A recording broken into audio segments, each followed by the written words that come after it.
नववर्षाच्या स्वागताच्या पार्श्वभूमीवर जिल्ह्यातील समुद्रकिनारी भेट देणाऱ्या पर्यटकांच्या संख्येत मोठ्या प्रमाणात वाढ होण्याची शक्यता आहे। या अनुषंगानं पर्यटकांच्या सुरक्षिततेच्या दृष्टीनं मार्गदर्शक सूचनांचे पालन करणं अत्यंत आवश्यक असल्याची माहिती जिल्हा आपत्ती व्यवस्थापन प्राधिकरणाचे मुख्य कार्यकारी अधिकारी मच्छिंद्र सुकटे यांनी दिली आहे।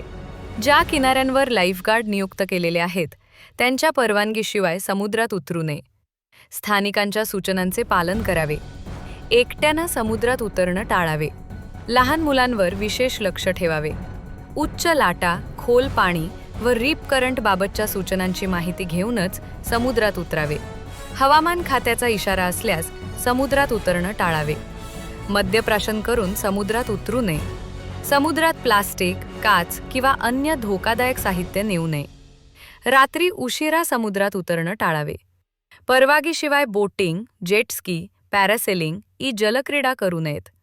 अशा सूचना जिल्हा प्रशासनानं दिल्या आहेत।